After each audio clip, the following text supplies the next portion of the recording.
प्यारे भक्तों, आज मार्गशीर्ष मास के कृष्णा पक्ष की प्रथम शुक्रवार का दिन है और आज मैं आप सभी को सुनाने जा रही हूँ संतोषी माता की व्रत कथा और अन्नपूर्णा माता की व्रत कथा। कथा सुनने मात्र से ही संतोषी माता और माँ अन्नपूर्णा की कृपा प्राप्त होती है, इसलिए कथा को पूरा अवश्य सुने। शुक्रवार को संतोषी माता के व्रत करके संतोषी माता की व्रत कथा का श्रवण करना चाहिए। माता संतोषी को सुख शांति और वैभव की देवी माना जाता है।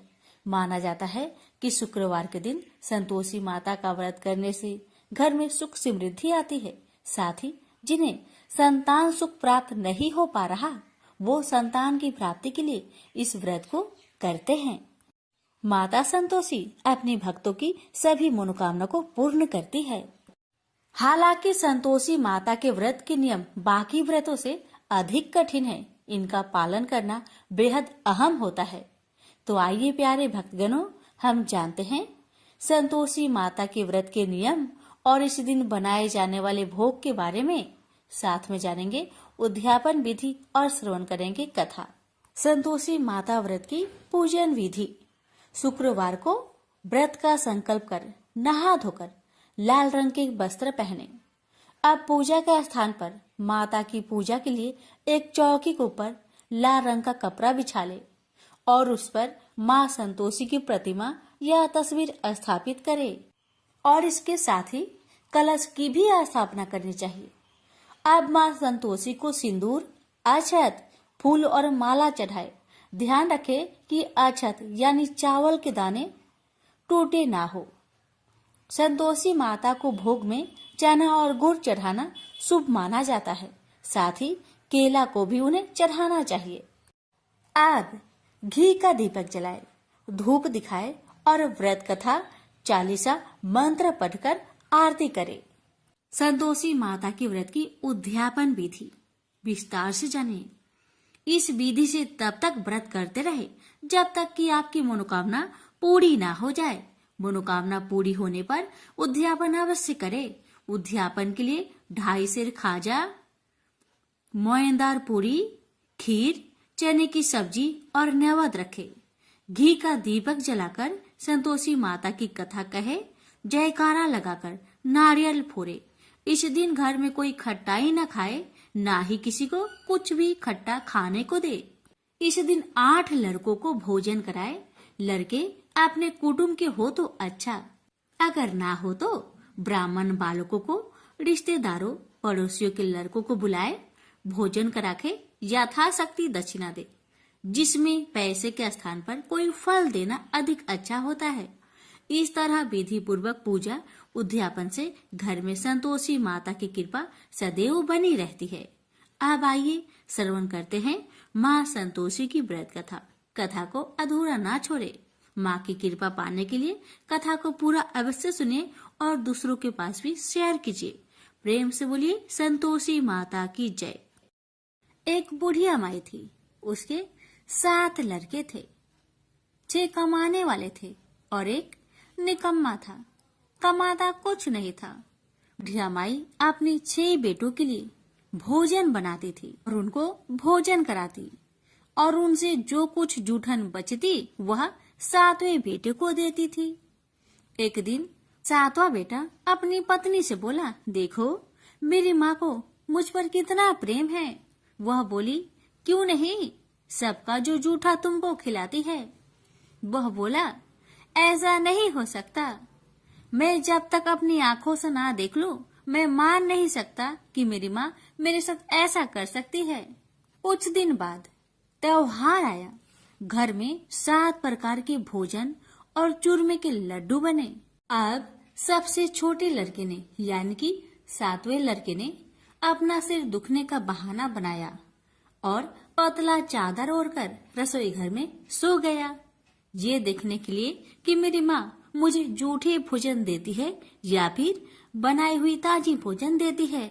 लड़का झूठ मूठ का सोने के नाटक करके रसोई घर में सोया हुआ है।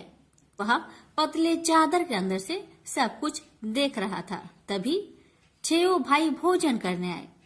उसने देखा माँ ने उनके लिए सुंदर आसन बिछाया, नाना प्रकार की रसोई परोसी और आग्रह करके उन्हें जिमाया और वह देखता रहा। तब 6 भाइयों ने भोजन करके उठा।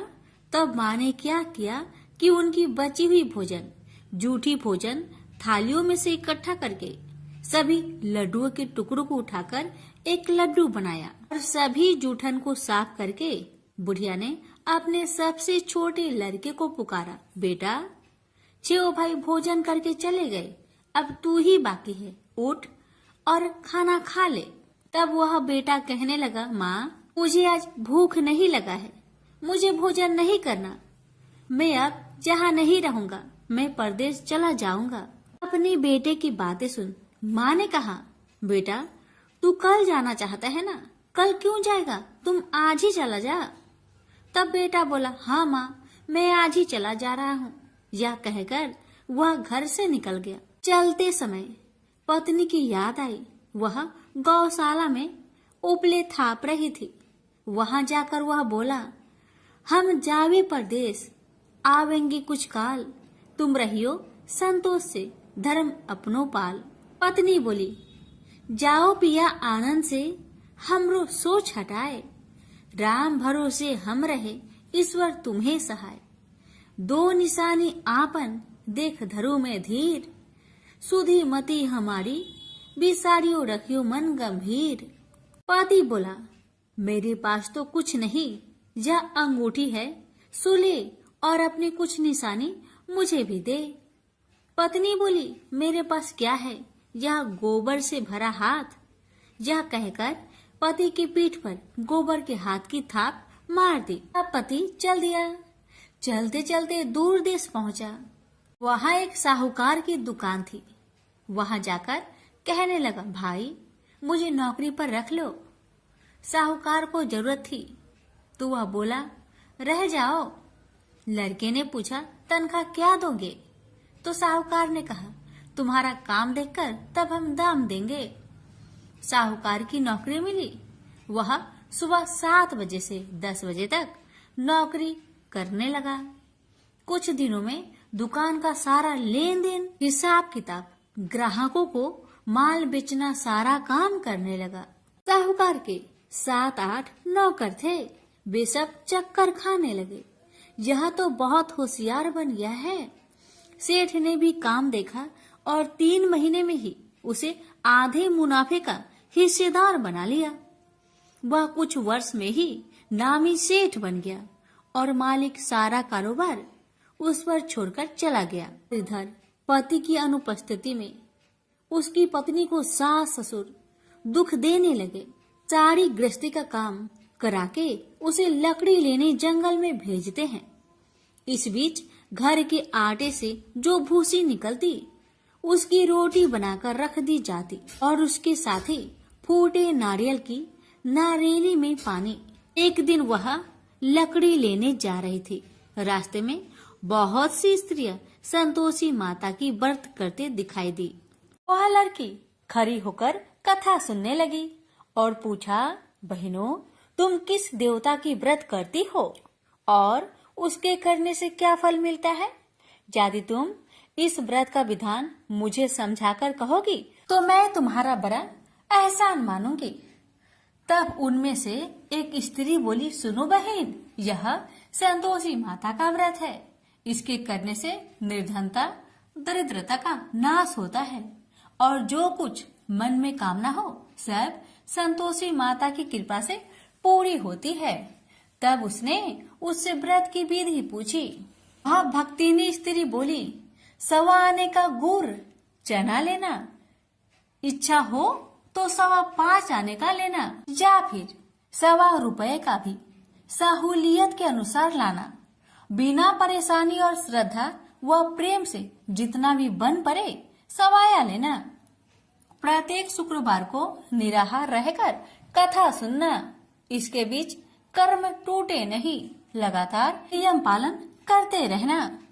सुनने वाला कोई न मिले तो घी का दीपक जला उसके आगे या जल के पात्र के सामने रखकर कथा कहना। जब कार्य सिद्ध न हो नियम का पालन करना और कार्य सिद्ध हो जाने पर व्रत का उद्यापन करना। 3 मास में माता फल पूरा करती है। यदि किसी के ग्रह खोटे भी हो तो भी माता वर्ष भर में कार्य सिद्ध करती है। फल सिद्ध होने पर उद्यापन कर लेना चाहिए, बीच में नहीं। उद्यापन में 2.5 सेर आटे का खाजा तथा इसी परिमाण में खीर तथा चने का साग करना। 8 लड़कों को भोजन कराना। जहाँ तक मिले देवर जेठ भाई बंधु के हो, न मिले तो रिश्तेदारों और पास पड़ोसियों को बुलाना। उन्हें भोजन करा यथाशक्ति दक्षिणा दे। माता का नियम पूरा करना। उस दिन घर में खटाई न खाना। यह सुन बुढ़िया माई के लड़के की बहू चल दी। रास्ते में लकड़ी की बोझ को बेच दिया और उन पैसों से गुड़ चना ले माता की व्रत की तैयारी कर आगे चली और सामने मंदिर देखकर पूछने लगी, यह मंदिर किसका है? सब कहने लगे, संतोषी माता का मंदिर है। यह सुनकर माता के मंदिर में जाकर चरणों में लौटने लगी। दीन हो विनती करने लगी, माँ मैं निपट अज्ञानी हूँ, व्रत के कुछ भी नियम नहीं जानती, मैं दुखी हूँ। हे माँ जगत जननी मेरा दुख दूर कर, मैं तेरी शरण में आई हूँ। माता को दया आई। एक शुक्रवार बीता कि दूसरे को उसके पति का पत्र आया और तीसरे शुक्रवार को उसका भेजा हुआ पैसा आ पहुंचा। यह देख जेठ जेठानी मुंह से रोकने लगी। लड़के ताने देने लगे। काकी के पास पत्र आने लगे, रुपया आने लगा। अब तो काकी की खातिर बढ़ेगी। बेचारी सरलता से कहती, भैया कागज आवे रुपया आवे, हम सब के लिए अच्छा है। ऐसा कहकर आंखों में आंसू भरकर संतोषी माता के मंदिर में आ मातेश्वरी के चरण में गिरकर रोने लगी। माँ मैंने तुमसे पैसा कब मांगा है माँ? मुझे पैसे से क्या काम है माँ? मुझे तो अपने सुहाग से काम है। मैं तो अपनी स्वामी के दर्शन मांगती हूँ माँ। तब माता ने प्रसन्न होकर कहा, जा बेटी तेरा स्वामी आएगा। यह सुनकर खुशी से बावली होकर घर जा पहुंची। अपना काम काज करने लगी। अब संतोषी माँ विचार करने लगी, इस भोली पुत्री को मैंने कह तो दिया कि तेरा पति आएगा, लेकिन कैसे? वह तो इसे सपने में भी याद नहीं करता। उसे याद दिलाने को मुझे ही जाना पड़ेगा। इस तरह माता जी उस बुढ़िया के बेटे के पास जा सपना में प्रकट हो कहने लगी, साहूकार के बेटे तुम सो रहा है या जागता है? वह कहने लगा, माता मैं सोता भी नहीं जागता भी नहीं, कहो क्या आज्ञा है? माता कहने लगी, तेरे घर बार कुछ है कि नहीं? वह बोला, मेरे पास सब कुछ है माँ। माँ बाप है, पत्नी है, क्या कमी है माँ? माँ बोली, भोले पुत्र तेरी पत्नी घोर कष्ट उठा रही है, तेरे माँ बाप उसे परेशान कर रहे हैं, वह तेरे लिए तरस रही है, तू उसकी सुधि ले। वह बोला, हाँ माता जी यह तो मालूम है, परंतु जाऊं तो कैसे? परदेश की बात है, लेन देन का कोई हिसाब नहीं है, कोई जाने का रास्ता भी नहीं आता, कैसे चला जाऊं? माँ कहने लगी, मेरी बात मान, सवेरे नहा धोकर संतोषी माता का नाम ले, घी का दीपक जला, दंडवत कर दुकान पर बैठ। देखते देखते तेरा सारा लेन देन चुक जाएगा, जमा का माल बिक जाएगा, साज होते होते धन का भारी ढेर लग जाएगा। माता की बात मानकर वह नहा धोकर संतोषी माता को दंडवत घी का दीपक जला। थोड़ी देर में देने वाले रुपए लाने लगे, लेने वाले हिसाब लेने लगे। कोठे में भरे सामान की खरीदारी नगद दाम में दे सौदा करने लगे। शाम तक धन का भारी ढेर लग गया। मन में माता का नाम ले चमत्कार देख प्रसन्न होकर घर ले जाने के वास्ते गहना कपड़ा सामान खरीदने लगा। यह काम से निपट तुरंत घर को रवाना हुआ। उधर उसकी पत्नी जंगल में लकड़ी लेने जाती है। लौटते वक्त माता जी के मंदिर में विश्राम करती है। वह तो उसके प्रतिदिन रुकने का जो स्थान ठहरा। धूल उड़ती देख वह माता से पूछती है, हे माता, यह धूल कैसे उड़ रही है? माता कहती है, हे पुत्री, तेरा पति आ रहा है। अब तू ऐसा कर, लकड़ियों के 3 बोझ बना ले, एक नदी के किनारे रख और दूसरा मेरे मंदिर पर, वह तीसरा अपने सिर पर। तेरे पति को लकड़ियों का गट्टर देख मोह पैदा होगा, वह यहाँ रुकेगा, नाश्ता पानी खाकर माँ से मिलने जाएगा। तब तू लकड़ियों का बोझ उठाकर जाना और चौक में गट्टर डालकर जोर से आवाज देकर कहना, लो सासू जी, लकड़ियों का गट्टर लो, भूसी की रोटी दो, नारियल की खोपरे में पानी दो, आज मेहमान कौन आया है? माताजी बहुत अच्छा कहकर वह प्रसन्न मन से लकड़ियों के 3 गट्टर बनाई, एक नदी के किनारे पर और एक माताजी के मंदिर पर रखा। इतने में मुसाफिर आ पहुंचा। सूखी लकड़ी देख उसकी इच्छा उत्पन्न हुई कि हम यहीं पर विश्राम करें और भोजन बनाकर खा पी कर गाँव जाए। इसी तरह रुककर भोजन बना, विश्राम करके गांव को गया, सबसे प्रेम से मिला। उसी समय सिर पर लकड़ी का गट्टर लिए वह उतावली सी आती है, लकड़ियों का भारी बोझ आंगन में डालकर जोर से 3 आवाज देती है, लो सासू जी, लकड़ियों का गट्टर लो, भूसी की रोटी दो, आज मेहमान कौन आया है? यह सुनकर उसकी सास बाहर आकर अपने दिए हुए कष्टों को भुलाने हेतु कहती है, बहू ऐसा क्यों कहती है? तेरा मालिक ही तो आया है, आ बैठ, मीठा भात खा, भोजन कर, कपड़े पहन, गहने पहन। उसकी आवाज सुन उसका पति बाहर आता है, अंगूठी देख व्याकुल हो जाता है और माँ से पूछता है, माँ यह कौन है? माँ ने कहा, बेटा यह तेरी पत्नी है, जब से तू गया है तब से सारे गांव में भटकती फिरती है, घर का कामकाज कुछ नहीं करती, 4 पहर आकर खा जाती है। वह बोला, ठीक है माँ, मैंने इसे भी देखा और तुम्हें भी, अब दूसरे घर की ताली दो, मैं उसमें रहूंगा। माँ बोली, ठीक है, जैसी तेरी मर्जी। तब वह दूसरे मकान की 3री मंजिल का कमरा खोल सारा सामान जमाया। एक दिन में ही राजा के महल के जैसा ठाट बाट बन गया। अब क्या था, बहू सुख भोगने लगी। इतने में शुक्रवार आया। उसने पति से कहा, मुझे संतोषी माता का व्रत उद्यापन करना है। पति बोला, खुशी से कर लो। वह उद्यापन की तैयारी करने लगी। जेठानी के लड़कों को भोजन के लिए कहने गई। उन्होंने मंजूर किया, परंतु पीछे से जेठानी ने अपने बच्चों को सिखाया, देखो भोजन के समय खटाई मांगना, जिससे उसका उद्यापन पूरा ना हो। अब तो बच्चे जिमने आए, खीर खाना पेट भर के खाए, परंतु बाद में खाते ही कहने लगे, हमें खटाई दो, खीर खाना हमको नहीं भाता, देखकर आरुचि होती है। वह कहने लगी, भाई खटाई किसी को नहीं दी जाएगी, यह माँ संतोषी का प्रसाद है। लड़के उठ खड़े हुए, बोले, पैसे लाओ। भोली बहू कुछ जानती नहीं थी, वह उन बालकों को पैसे दे दिए। लड़के उसी समय हट करके इमली खटाई ले खाने लगे।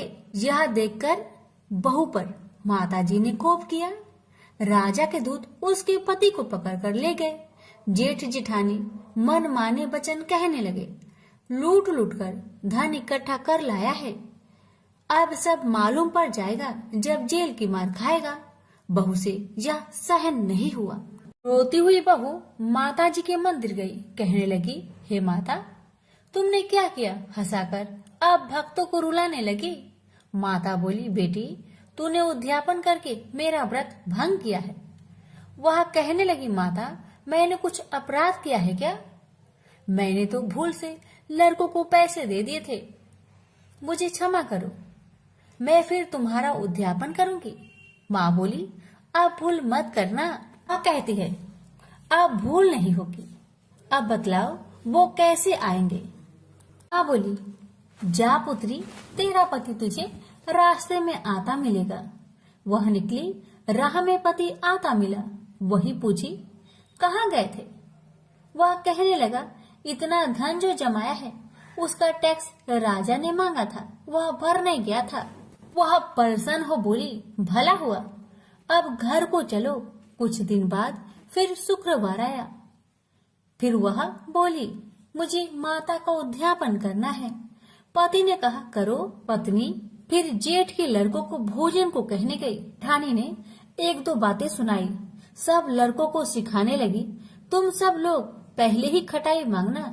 लड़के भोजन से पहले कहने लगे, हमें खीर नहीं खाना, हमारा जी बिगड़ता है, कुछ खटाई खाने को दो।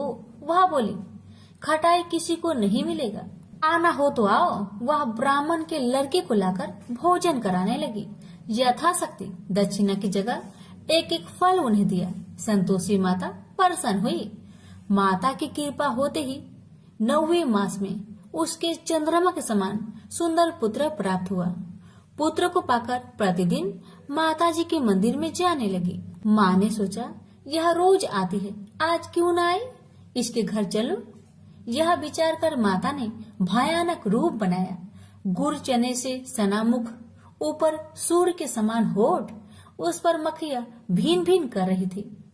दहली पर पैर रखते ही उसकी सास चिल्लाई, देखो रे देखो, कोई चुड़ैल डाकिन चली आ रही है। लड़कों, इसे भगाओ, नहीं तो किसी को खा जाएगी। लड़के भागने लगे, चिल्लाकर खिड़की बंद करने लगे। बहू रोशनदान में देख रही थी।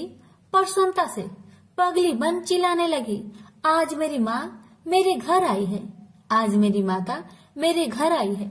वह बच्चों को दूध पीने से हटाती थी। इतने में सास का क्रोध फट पड़ा। वह बोली, क्यों उतावली हुई है, बच्चे को पटक दिया। इतने में माँ के प्रताप से लड़के ही लड़के नजर आने लगे। वह बोली, माँ, जिसका मैं व्रत करती हूँ, यह वही संतोषी माता है। सबने माता जी के चरण पकड़ लिए और विनती कर कहने लगे, हे माता, हम मूर्ख हैं, अज्ञानी हैं, तुम्हारे व्रत की विधि हम नहीं जानते। व्रत भंग कर हमने बड़ा अपराध किया है। जग माता, आप हमारा अपराध क्षमा करो। इस प्रकार माता प्रसन्न हुई। बहू को प्रसन्न हो जैसा फल दिया, वैसा माता सबको दे। जो पढ़े उसका मनोरथ पूर्ण हो, जो सुने उसका भी मनोरथ पूर्ण हो। प्रेम से बोलिए, संतोषी माता की जय। एक समय की बात है। काशी निवासी धनंजय की पत्नी का नाम सुलक्षणा था। उसे अन्य सब सुख प्राप्त थे, केवल निर्धनता ही उसके दुख का एकमात्र कारण थी। यह दुख उसे हर समय सताता रहता था। एक दिन सुलक्षणा पति से बोली, स्वामी, आप कुछ उद्यम करो तो काम चले। इस प्रकार कब तक काम चलेगा? सुलक्षणा की बात धनंजय के मन में बैठ गई और वह उसी दिन विश्वनाथ शंकर जी को प्रसन्न करने के लिए बैठ गया और कहने लगा, हे देवाधिदेव विश्वेश्वर, मुझे पूजा पाठ कुछ नहीं आता है, केवल आपके भरोसे बैठा हूँ। इतनी विनती करके वह 2-3 दिन भूखा प्यासा बैठा रहा। यह देखकर भगवान शंकर ने उसके कान में अन्नपूर्णा अन्नपूर्णा अन्नपूर्णा इस प्रकार 3 बार कहा। यह कौन क्या कह गया? इसी सोच में धनंजय पड़ गया कि मंदिर से आते ब्राह्मणों को देखकर पूछने लगा, पंडित जी, अन्नपूर्णा कौन है? ब्राह्मणों ने कहा, तू अन्न छोड़कर बैठा है, सो तुझे अन्न की बात सूझती है, जा घर जाकर अन्न ग्रहण कर। धनंजय घर गया, स्त्री से सारी बात कही। वह बोली, नाथ, चिंता मत करो, स्वयं शंकर जी ने यह मंत्र दिया है, वे स्वयं ही खुलासा करेंगे, आप फिर जाकर उनकी आराधना करो। धनंजय फिर जैसा कि तैसा पूजा में बैठ गया। रात्रि में शंकर जी ने आज्ञा दी और कहा, तू पूर्व दिशा में चला जा। वह अन्नपूर्णा का नाम जपता जाता और रास्ते में फल खाता, झरनों का पानी पीता जाता। इस प्रकार कितने ही दिनों तक चलता गया। वहां उसे चांदी सी चमकती वन की शोभा देखने में आई। सुंदर सरोवर देखने में या उनके किनारे कितनी ही अप्सराएं झुंड बनाए बैठी थी। एक कथा सुनाती और सब मिलकर माँ अन्नपूर्णा इस प्रकार बार बार कहती थी। जहाँ अगहन मास की उजेली रात्रि थी और आज से ही व्रत का प्रारंभ था। जिस शब्द की खोज करने वह निकला था वह उसे वहां सुनने को मिला। धनंजय ने उसके पास जाकर पूछा, हे देवियों, आप यहाँ क्या करती हो? उन सब ने कहा, हम माँ अन्नपूर्णा का व्रत करती हैं। धनंजय ने पूछा, व्रत पूजा करने से क्या होता है? यह किसी ने किया भी है? इसे कब किया जाए?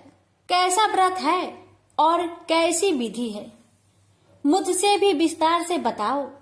वे कहने लगी, इस व्रत को सब कोई कर सकते हैं। 21 दिन तक के लिए 21 गांठ का सूत लेना चाहिए। 21 दिन यानी न बने तो एक दिन उपवास करे, या भी ना बने तो केवल कथा सुनकर प्रसाद ले। निराहार रहकर कथा कहे, कथा सुनने वाला कोई न मिले तो पीपल के पत्तों को रख सुपारी या घृत कुमारी वृक्ष को सामने कर, दीपक को साक्षी कर, सूर्य गाय तुलसी या महादेव को बिना कथा सुनाए मुख में दाना न डाले। यदि भूल से कुछ पड़ जाए तो एक दिवस फिर उपवास करे। व्रत के दिन क्रोध न करे और झूठ ना बोले। धनंजय बोला, इस व्रत के करने से क्या होगा? वे कहने लगी, इसके करने से अंधों को नेत्र मिले, लुल्लू को हाथ मिले, निर्धन के घर धन आए, बाझिन को संतान मिले, मूर्ख को विद्या आए। जो जिस कामना से व्रत करे माँ उसकी इच्छा पूरी करती है। वह कहने लगा, बहनों, मेरे पास भी धन नहीं है, विद्या नहीं है, कुछ भी तो नहीं है। मैं तो दुखिया ब्राह्मण हूँ।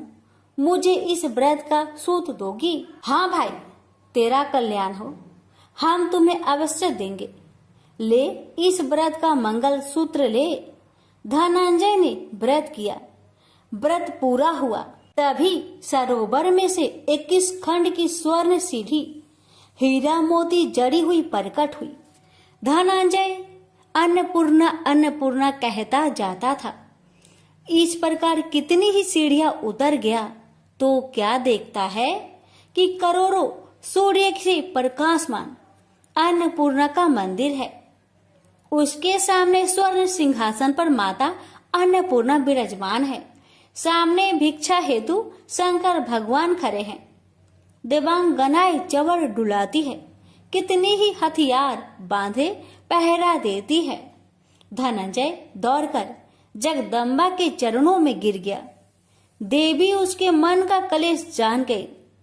धनंजय कहने लगा, माता, आप तो अंतर्यामी हो, आपको अपनी दशा क्या बताऊं? माता बोली, मेरा व्रत किया है, जा, संसार तेरा सत्कार करेगा। माता ने धनंजय की जिह्वा पर बीज मंत्र लिख दिया।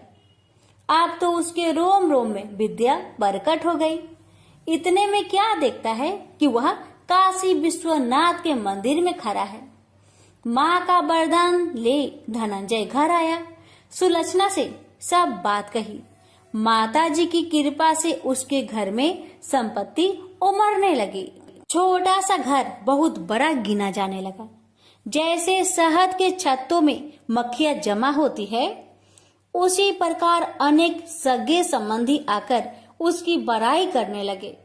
कहने लगे, इतना धन और इतना बड़ा घर, सुंदर संतान नहीं हो तो इस कमाई का कौन भोग करेगा? सुलक्षणा से संतान नहीं है, इसलिए तुम दूसरा विवाह करो। अनिच्छा होते हुए भी धनंजय को दूसरा विवाह करना पड़ा और सुलक्षणा को सौत का दुख उठाना पड़ा।